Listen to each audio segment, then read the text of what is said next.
August der Starke hatte den Ehrgeiz, aus dem Porzellan etwas herauszukitzeln, was noch nie dagewesen war, und bestellte 1730 eine Menagerie aus lebensgroßen Tierplastiken in Meißen. Dafür gibt es wirklich auch in China und Japan kein Vorbild. Und das führte das Material Porzellan an die Grenzen dessen, was möglich ist. Das sieht man heute noch sehr gut, zum Beispiel an den Brandrissen, die dann einfach mit Kitt gefüllt wurden. Und der Modelleur Kendler musste sich bei der Gestaltung natürlich auf die besonderen Materialeigenschaften einstellen und konnte den Pelikan etwa nicht mit erhobenem Kopf darstellen, weil der Hals im Brand einfach weggeknickt wäre.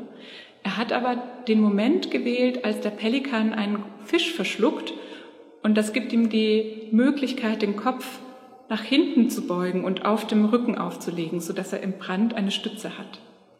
Kendler war ein großes Talent und hatte die Fähigkeit, Tiere ganz lebensecht darzustellen, auch weil er die Möglichkeit hatte, die lebenden Tiere in der Sammlung August des Starken beobachten zu können.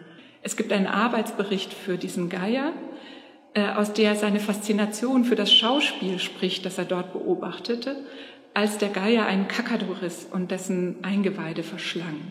Diese kreatürliche Wildheit ist auch dargestellt bei den beiden Hunden, die in einem Schaukampf ineinander verbissen sind. Aber zum Beispiel bei der Ziegenfamilie ist eine ganz fürsorgliche Mutter dargestellt. Diese Tiere haben alle ihren ganz eigenen Charakter bekommen.